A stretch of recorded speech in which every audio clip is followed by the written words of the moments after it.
Wow, that was such an episode with Susan Tellone. Every time we have these discussions around suicide and mental health, I feel like I get these pearls of wisdom. And man, does she have some pearls. Yeah, I love how she gave us some really practical things that parents, people, anyone can use if someone's either depressed, suicidal, or, just going through it and you're worried about that. Here's some practical steps, what to do. And just a warning that we will be talking about suicide today, depression, some tough topics, as we often do. It's important. We do need to talk about it. That's one of the biggest things that's coming up. But take care of yourself, especially if this is a triggering topic for you. We want you to take care of yourself. But it's going to be a great episode. The world is a lot right now. Are you feeling it? We all need new tools to help us walk through the chaos with grace, ease, and compassion for each other and for ourselves. In this podcast, you'll hear from parents, educators, and other experts who can bring perspective to the monumental job of parenting. It's time to level up and be warriors for our kids and our communities. This is the Warrior Parent Podcast. I'm Marci Mitchell. And I'm Debbie DiManno. As parents, we understand that it really does take a village to raise our kids. We hope that this podcast serves to create and support that community for you. Join us as we discuss and practice our core tools, which are proven mind-body techniques that can be used by anyone to improve your life on a daily basis. Welcome to the Warrior Parent Podcast. We're happy to have you joining us today. And today we will be speaking with Susan Tellone. And she is a highly accomplished nursing professional with a career spanning nearly 40 years. She has dedicated herself to the field of mental health education, both as a nurse and an educator, with a focus on adolescent suicide prevention. Presently, she holds the position of clinical director at Society for the Prevention of Teen Suicide, where she continues her passion for preventing suicide among our youth through education in schools and communities. Susan is a strong advocate for mental health and has presented multiple times in the New Jersey Senate to promote legislation supporting our youth. So welcome and thank you for being here, Susan. Thank you for having me. Mm-hmm. Wow, I'm super excited to have Susan here today. We have been trying, well, I have been trying for about the last year to get Susan on our show. And that being said, I have to give a little shout out to my niece, Emily Sullivan, who works for Susan, doing this beautiful work. And I also want to give a shout out to our youth who are committed, to making the world a better place, right? I think it says a lot about our kids and they're willing to do social work at such a young age. That's not something I probably would have thought of doing. So shout out to Emily. Hopefully you're going to listen and hear us talk with Susan today. But Susan, I did a little background and I'm so inspired by your story. I know you came from a medical background. You were a nurse for a number of years and then arrived at this work. So give us a little background on how you came to do this. Well, like you said, I was a nurse, and one of my primary positions after we do our basic medical, I was working terminal oncology. All right. So my work was helping people die with dignity and grace. Yes. And in that work, I saw people so sick and, really struggling to hold on to life. So I witnessed the survival instinct in its rawest form. And my work was centered around helping them let go, so helping them say goodbye, all those things. But that survival instinct was fascinating to me. And I always tell the story that my night supervisor came one day to my door where I was with a patient, and she said, "Do you notice anything?" And I was like, "What are you talking about?" And she's like, "Where are all the other nurses?" I said, "I don't know. I'm with my patient. I'm trying to help them let go." And she said, "Every time I come by, you're with your patient." I said, "Well, that's my work." And she said, "You may have missed your calling. Consider psychiatry because you have a knack for listening and talking, and you're not afraid of the conversation." Yes. And Okay, I'm getting choked up. You know, so, I'm gonna start crackling here a little bit, but yeah, wow, that's so when I beautiful, went into beautiful. psychiatry and started hearing about children wanting to take their own lives, Mm. die by suicide, I said, well, that's unnatural. And I know the survival instinct. And I got fascinated at that point. And I Wow. wanted to do more. That's always that first step, isn't it? You get interested, you get curious about what's going on. That's Yeah. kind of the universe telling you there's something here for you, and then stay open, stay curious, and explore a little. And I've been curious for 40 years. Wow. Curious is Wow. good. Curious is Wow. good. Wow. That is such sacred work as well. That helping people transition. I love how you say it with ease and grace, because you know, we get so triggered around certain topics, and death is one of them. And people don't Yes. want to talk about it, and they don't want to say it, and yet every one of us is going to be there. So why not talk about it a little bit more? Why not have a little bit more empowerment in the process, and more awareness, and more what would you love? How now that we're here, how can we do it in the best, most uplifting way possible? And just like people who are dying due to terminal illness, they want to talk about it. They want to talk Yeah. about their fears. They want to talk about Yes.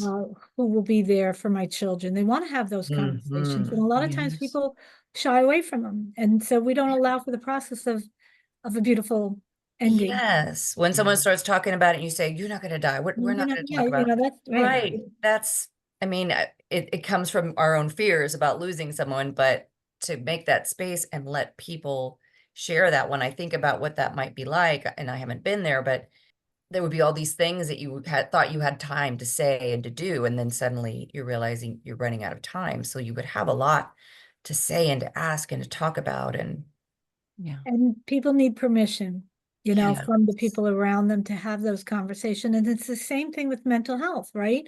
It just to sort Mhm. of, shift into the why are we not talking about our mental health?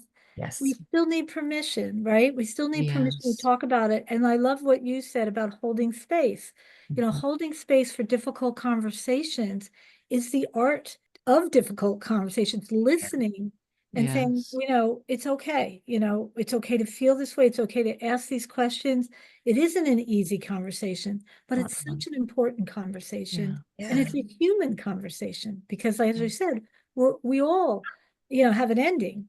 And Yes. some of us have really struggled with our mental health. And if we could open Yeah. Yeah. up that space, we could Yeah. alleviate so much Yes. struggle, suffering, Yes. Yes. I Yes. poor want to, choices. yeah, I want to talk more about that.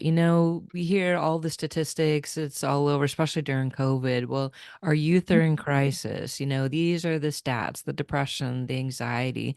So I'd love for you to elaborate on and give us, your expert opinion on why you think our kids are in such crisis right now. Yeah, it's a complicated answer, Yes. Yes. and there's no easy fix, but what I Yes. see, Yep. it's a lot of things. Our children are under a lot of pressure, to achieve academically, Yeah. socially. Social media has hired that bar even higher. There is a lot of things that happen online that we could get away from in different, in our generation, we could shut the Yeah. door and shut that out. Like Uh, bullying, for example, right? The bullying yeah, that goes right. on 24/7. It used to Right. happen at school, and then you go home and you're And safe happen at least. Yes. Right? exactly. There is no safe space anymore, right? You can't shut it Right. off, or they don't shut it off. Yes. And I think one of the things that we're really seeing, and it's actually coming out with the Surgeon General is talking a lot about this, is that screen time. He's really putting a warning out there now, no more than 3 hours. Well, kids are way more than 3 hours. Yes. And so that brain is not having time to regulate back and quiet down. And so kids are firing at a higher pace, like the neurons in the brain, and Yeah. they can actually creating a sense of anxiety. They're not resting, they're not sleeping as well. And so Mhm. they're not resetting. And so they can end up not feeling well. And so there's a piece of it. There's also an enormous amount of stress that we don't the other thing that's come out recently is that, we know how hard COVID hit our kids, right? We know that. Yes. Yes. Yeah. Um, well, the mental health is starting to improve, but what isn't improving is a sense of safety in the schools Mm, due to yeah. school shootings and other Yeah. things around us. So kids Yeah. are have a sense of not being safe in their own environments, going to Yeah.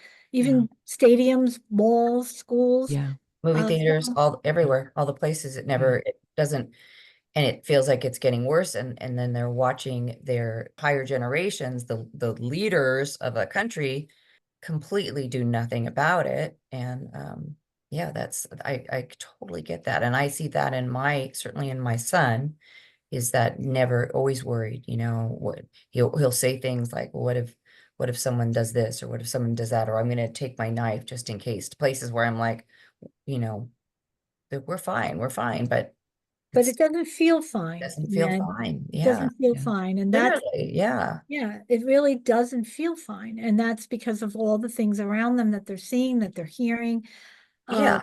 the political unrest, they're not Yeah. feeling safe. And it hasn't necessarily been fine. Like, I come from that place of not worrying about that, but yeah, there's obviously, I don't know the numbers on kids who have not, and it's not just the ones who have actually been in these situations where their friends are shot, where they're hiding under a desk. There's an actual shooter, but they're all doing the drills now, which is Right. horrifying and traumatizing, and And that's the they're other learning thing. it from an early age. You're not safe. I was a teacher and a school nurse in a high school, and actually K through 12 at one point. And Mm. I was in the classroom with them when we had to do these kinds of things, lockdowns, and Mhm. the sense of anxiety was real. And the questions were real. Well, we're not really safe here, and they could still get to, and all those things. So kids are Yeah, feeling that. Teachers are feeling that, parents are yeah, feeling that. So there's a Yeah. pervasive sense of that going on with our kids. And that's why I think, the more we can equip our children with the ability to recognize their own strengths, help Mhm. them problem solve at Yes. early ages, we're going to do them a better service. Yes. Yeah. That's Yeah. and that's what we're all about. Yeah. I want to say one thing, because it just kind of came to me as you were talking about that these kids are in there and they're practicing these situations. And one thing that we know is that what your mind is practicing and your emotions are getting involved in is like it's changing everything. It's creating these. So like on the more positive side, athletes use that visualization of get, as Debbie says, taking the shot, hitting the basket, or running faster. These kids are visualize someone coming in and shooting their school up, and they're hiding under the desk. So like they're acting the whole thing out. They're getting traumatized Every just time. by the Yeah. preparation for it. And I don't know that. I mean, you do have to prepare them, unfortunately, and yet how much damage are we doing Through just that by those process. drills alone? And Yeah. I think it's certainly, sometimes we have what they call active shooter drills, which can be really traumatizing. Mm. And then Mhm. there are things, you practice lockdowns and all that. But one of the things I did when I was in the classroom was try to, at one point I had kids that had some special needs. And so they had some learning disabilities, but it Mm. wouldn't matter across the board. All kids after this experience have that fight or flight or freeze response has been Yes. triggered. Like there's Yes. anxiety, it's in them. So to breathe, to do some wellness, Yeah. regulation, like to take those Yes. deep breaths, kind of bring them back to the classroom, help them learn how to center themselves Yes. Mhm. again, and take them out of that fight or flight response, and just try to, because you really can't teach again after those. It takes time No. to be able to Yeah. bring those kids Sure. back down and Sure. teach them ways that if you can't control what's happening around you, you can always control your breath, your response to it, the way you choose Yes. to think about it, all the things Yes. Yes. that we have to give them these tools, right? Yeah. Um, it's really important. Yeah. Wow, I Absolutely. know that you do a lot of training. So you do that now in your current position.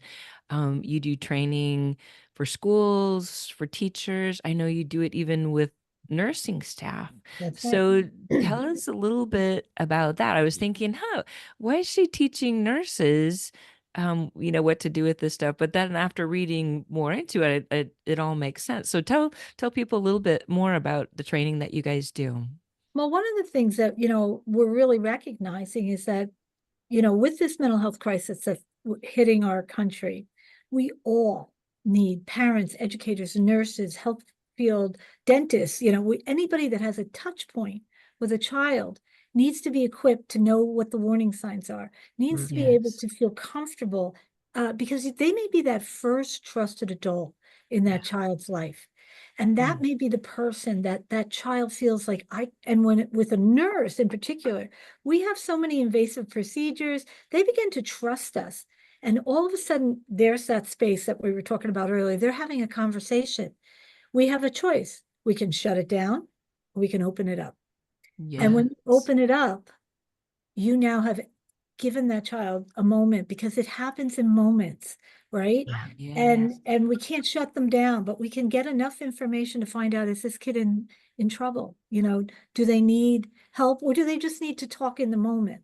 Yeah. So these are the conversations I'm having with the nurses, is that you become a very organic, trusted adult. So do teachers, so do coaches, so do aunts, uncles, grandparents, parents, sometimes Mhm. not so much parents, because kids will protect their parents because they don't want them to know the pain they're in.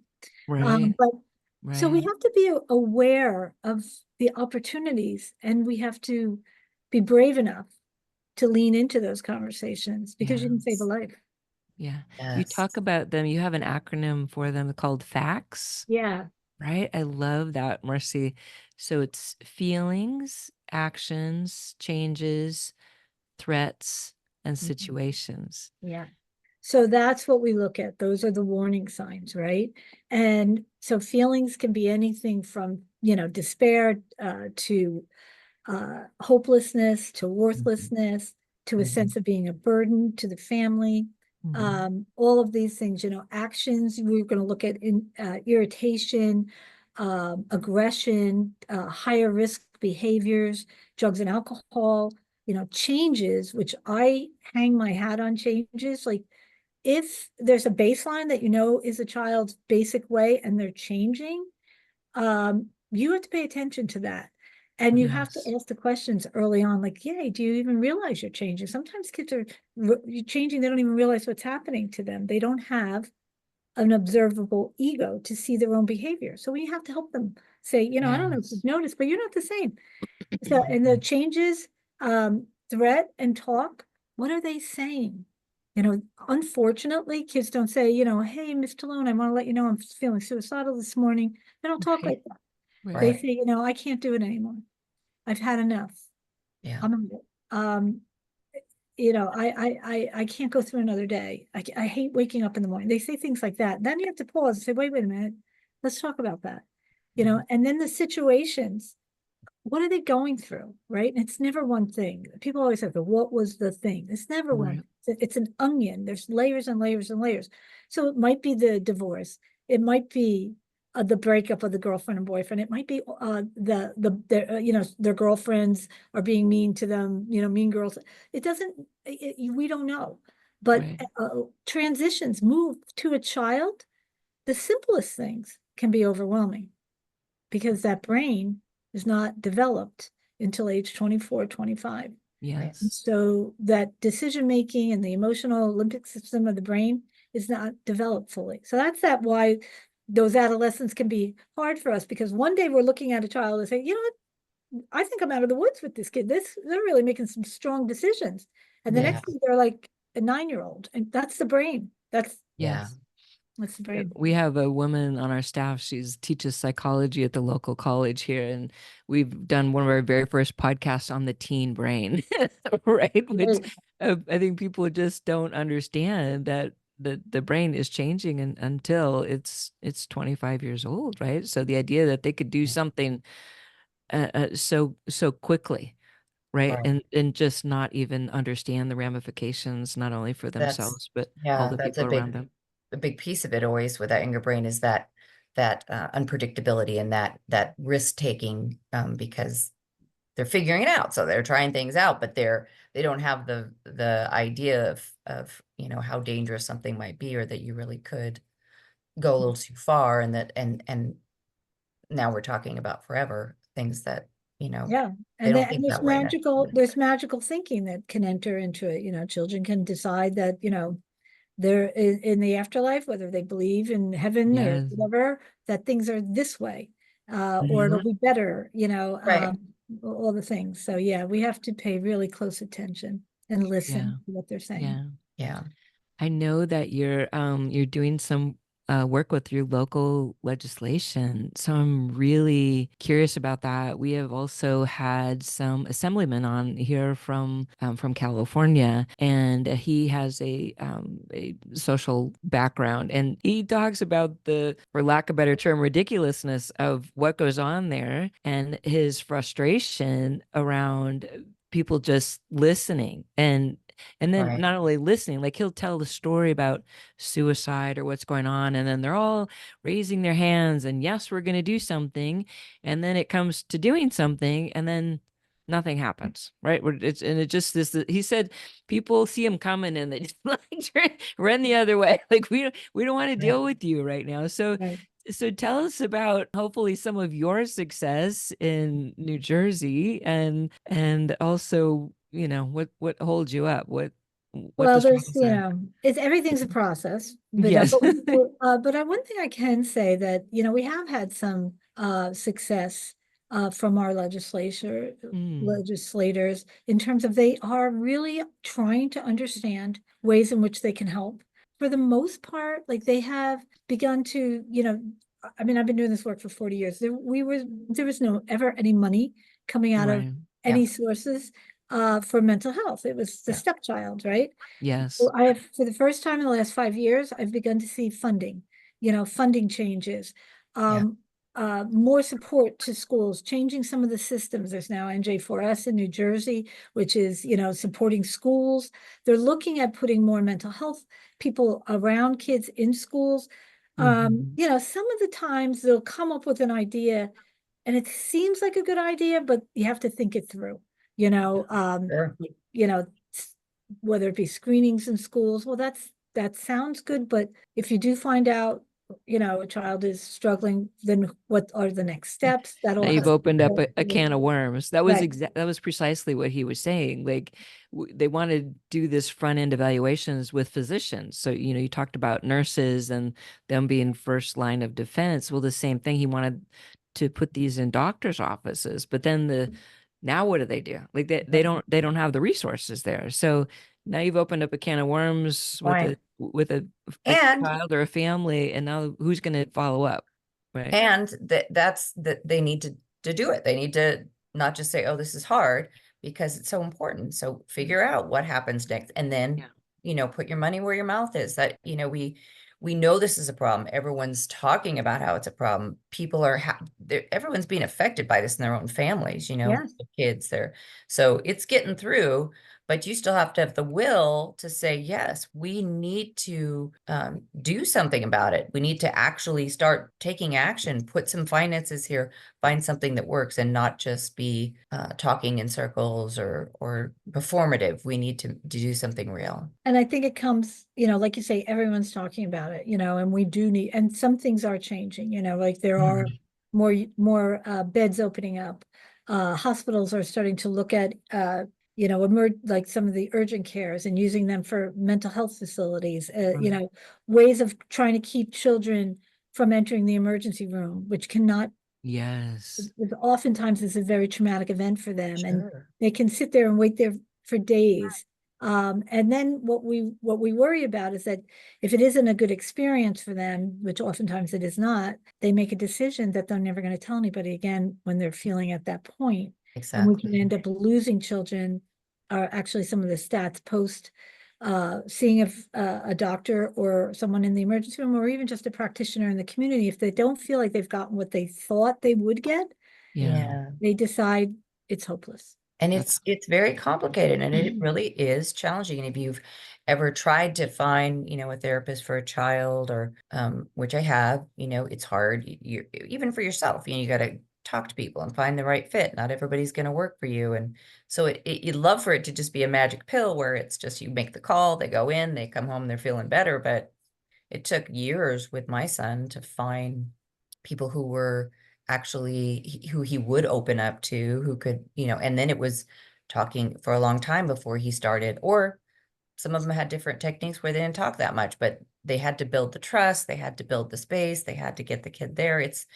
it can be a very long process, and it takes it takes the advocate there helping them to get through it, and for them, like you say, not to just say it's too hard. Yeah. And that's why, if I could talk for a moment about, how the field has changed a little bit. Yes. Please. Back in the day, we used to work from a prediction model, right? Where we would wait for someone almost to enter the emergency room, and then we would try to predict, is this child or this person suicidal in the next 24, 48, 72 hours? Mhm. We now realize that, we have to do better than prediction. We really have to go to prevention. And Yes. that is where we can make the difference. We can Yes. no longer wait for children to come to us. We have to be aware and in front of it. That's why when you ask me, why am I talking to nurses? Why am I talking to pediatricians? Because they have an opportunity to see it early on, teachers as well, parents as well, coaches. We all have an opportunity to see it early on. So I say 2 weeks. If you start to see a child struggling and something changing within 2 weeks, you should be talking about it with them.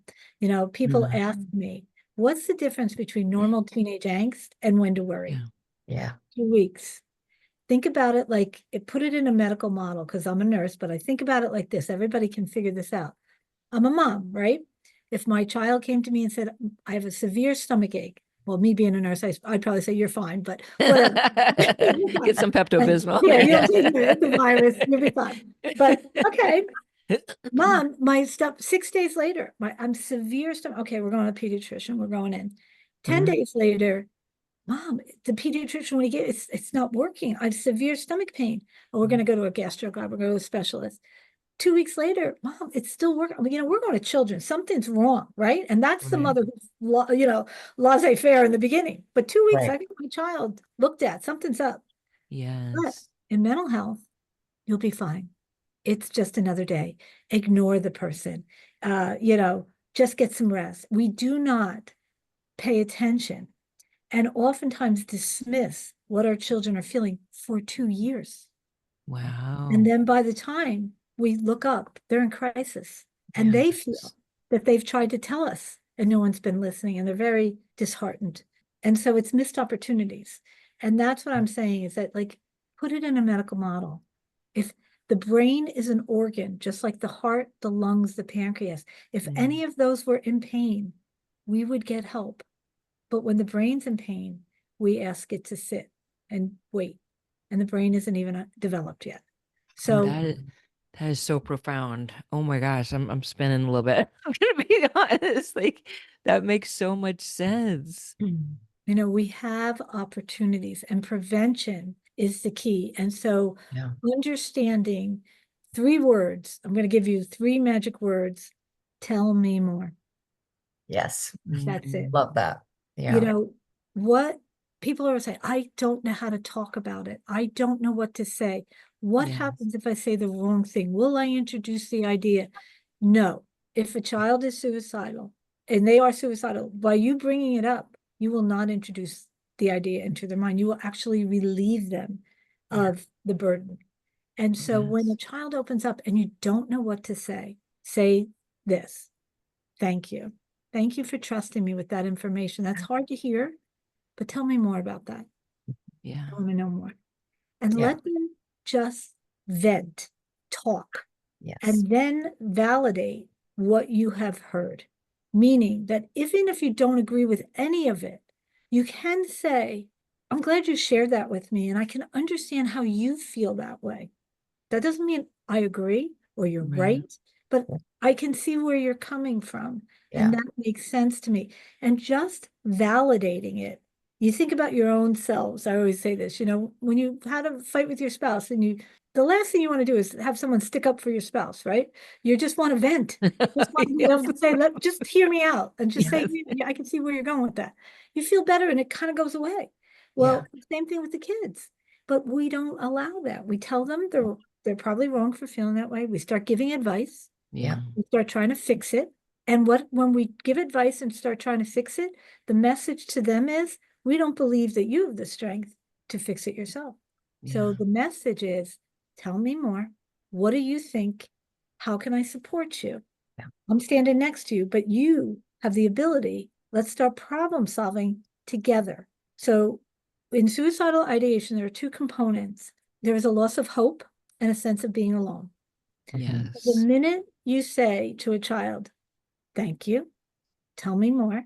Now that you've explained this to me, I bet you and I, if we put our heads together, we can come up with something. We takes them out of that sense of being alone. Us together, those are adjoining words. Now that sense of being alone, they have a partner. And you can say, I can see you've lost hope. And that makes sense to me given what you've told me. But I have hope. And Yeah. since we're standing here together, I'm asking you to rely on my hope while we go through some of these tough times. Yeah. And Oh my gosh, that's eventually good. that, you have now lent them your hope, Yeah. partnered with them, but also given the message, you are smart enough to be able to do some problem solving. Because now let me just say this, suicide is not a desire to die. It is a desire to end intense emotional pain with Yes. Yes. impaired problem solving skills. Mm-hmm. So you can say, well, of course you have problem solving, challenges because you're young and your brain isn't there, but my brain is. So together, maybe we can do some work together. But you Yeah. want to show them they're strong enough, that they have strengths. And Yeah. you start working from a strength-based perspective. Yeah. Yeah. We do know the statistics on isolation. I mean, it's massive. That is the number one thing right now. And we have talked about this in ad nauseum, but this idea that the phone somehow connects them to everyone, in fact, is not true, right? The phone, in fact, makes them feel more isolated, 9 times out of 10, because of the bullying or all the other stuff that goes on. So, wow. When you think That, That's about the really, phones, you think about, when we were young, if you didn't get invited to a party, that was one thing. But yeah. now you have to watch the party live, and you may even have to watch your 15-year-old boyfriend cheat on you live. Oh You gosh. know, all the things Right. yeah. that happen. I mean, I Yes. worked in a high school, and that's what they would say. It was hard enough to hear this was happening, but then people start sending me pictures. Mm, Yes. yeah. Wow. I want to Wow. go back one second to what you're saying about how we talked to them about it, because that was really resonating for me. I have two kids, well, adult kids with depression, anxiety, long time. And just some of those things you were saying about, for years when my son would, talk about how bad things were, or things that his perceptions about his own failings, my initial strong instinct was, that's not true, you can do, was this kind of cheerleader, and to hate to hear him say the things that he was saying about himself that were negative. And he started calling me out on it, like, I don't feel hurt by you, you just, and then I had to really get to exactly what you were saying, that hear it, make room for it, ask, like, okay, tell me some more about that. I see. And then try to empathize, like, oh my God, that would suck. That sounds awful. That sounds like it would be really hard. And And yeah. lending the hope. That's another one that really resonated with, because I have said that to my son. I know that you don't think you can do this, but I know you can. I've seen you do these things, and you can lean on my knowingness right now until you feel it. And when you're really trying to think about what self-esteem is, Mhm. and we all do this, we all praise our children and give them Yeah. all the accolades of what we think of them. Yeah. So if I could give you a tip, you can do that. I think that's beautiful. Yeah. But don't forget to ask them, what do they think about Mm. what they've done? So you're training them from an early Yes. onset to see their strengths, to Yes. see who they are. So I always give an example of my daughter when she was in preschool, how every preschooler does the rainbow painting, Mhm. and they come out of with their big rainbow painting. And of course, I was like, oh my gosh, the most beautiful rainbow I've ever seen. You're amazing. And she burst into tears. Oh. And she started crying. She was about 3.5, 4. And she said, I don't like it. And I was like, why? She goes, I wanted all yellow. I wanted to do the rainbow all yellow. Yellow. She couldn't even say yellow. She said yellow. Yeah. And that's what she wanted. And Yes. I was like, yeah, but rainbows have different colors. But you're right. Like a all yellow rainbow would have been gorgeous. And So it kind of became a thing in my Yes. family. And when she went to get her bridal dress, I said, I love the dress. You look amazing. But if it was only Lello, it was a thing. But she told me early on, that she didn't feel good about that beautiful rainbow, no matter how much I told her. It's the Yes. same thing Yes. with, like, I can give you an example with my son, with a sporting game, and he had a terrible game. And I didn't know what to say to him because he had a terrible game. And so I Yeah. said at the end, good game. And he looked at me and said, were you there? And I was like, yeah. He's like, then why are you saying that? It was probably my worst game ever. And I was like, okay, you're Yeah. right. What was your favorite part of the game? And this is a lesson I learned. He said, I can't believe you're asking me that. And I was like, what? He's like, I can't believe you didn't see it. I was like, tell me. Yeah. And he's like, you and Dad have told me sportsmanship is the most important thing to you. You didn't notice that even though I had a terrible game, I cheered all my teammates on. I slapped hands when I got off the court. I stayed in the game. I did all those things that you told me were the most important thing. And I And was he was proud of it. He was proud of it. He He was wanted, proud of yeah. that. But if I hadn't asked him, Yes. he wouldn't have had the opportunity to speak to it. And Yes. that's what I'm saying. Like, let them speak to their strength. Yes. Let Ask them speak. them praise themselves. And Yeah. then the conversation shifted. You are so right. I am so sorry that I didn't see that. But yes, now that I see it, let's talk about that. How Mm. did you do that? What was Yeah. that shift? Because, Yeah. you were kind of a hothead other games. Like, how did you do that? What Yeah. changed? And Yes. we could have a whole different Yeah. conversation. Yeah. Brilliant. Wow. Wow. I'm loving this conversation. I could talk to you all day, I'm pretty sure. But I think we're running short of time. But clearly we share this mission with you, of, sharing with the collective to help um support our kids, and not just surviving this world, but actually allowing them to thrive. Yeah. Yeah. So Yeah. I'm super excited to have finally had you here. I'm feeling a little more inspired, and I think we're gonna have to have more conversations. What do you think, Wow. Marci? Absolutely. And I know you've shared a number of links with us, which we are going to put in the show notes. But is there anything you want to say about any of those? Any for parents looking for help or? Yeah, there's just so many valuable resources on our website. Not My Kid is a video that goes from early childhood all the way through college on how to have conversations. We have behavioral health toolkits, what to do if you're worried about a child in 14 different languages online. There's Wow. all kinds of resources for educators, in making educators partners. We do assemblies where, we can go in and have fun with the kids and teach them a lot of this. And we're always doing community presentations, parent presentations. We believe that education is power. The more we know, the better we do, right? And Yeah. that's our mission. But it was such a pleasure being here today. And, Yes. thank you for the opportunity to, talk to this topic. Thank you, Yes. Susan. It's Thank really you. important. Appreciate all the work you're doing. Yeah. Thank you.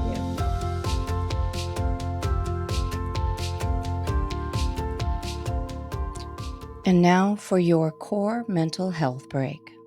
This is your opportunity to take a moment to support your mental wellness, your peace of mind, your own ease and grace.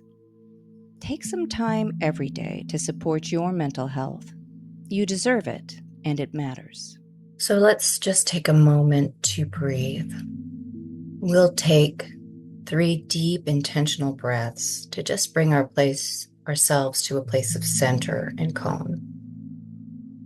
So breathing in through the nose, allow your chest and your belly to fill with air.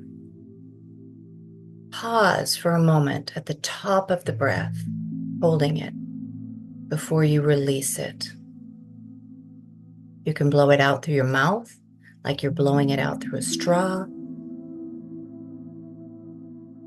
or just release it through your nose if that's more comfortable. And now again, receiving that breath in, filling the chest, filling the belly, pausing at the top of the breath, and then release it all. Releasing it slowly and intentionally, calming your nervous system.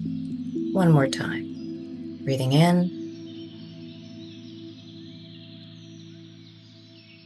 pausing at the top, and releasing.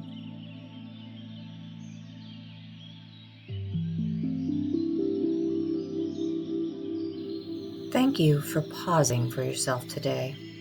Your mental health is important, and you deserve peace, calm, and ease in your life every day. So please, choose to receive it. It is always available right at your center, your heart, your core. Stay well, friends.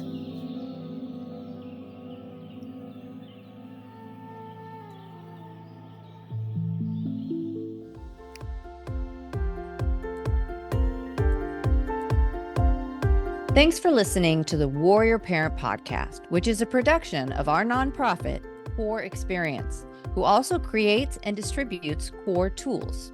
You can find us at courexperience.org. Make sure you join us next week for another informative conversation to help you and your family show up mindfully, purposefully, and joyfully with each other and in your community. Our Cour Tools platform consists of a number of proven tools and techniques that are designed to reduce stress, anxiety, and overwhelm in spite of what's going on in your world. We want to thank Samuel Hale, LLC, for sponsoring this podcast. Technical and marketing support comes from Inspire Your Brand. Our podcast editor is Justin Beeden. Opinions expressed by guests do not necessarily reflect those of the hosts, the producers, or the financial supporters. I'm Debbie DiManno. And I'm Marci Mitchell. Thanks for listening. If you resonate with the idea of creating a community to help support kids and families, won't you join us by following the podcast and sharing this episode? You can even write a review. It truly does take a village, and we appreciate you.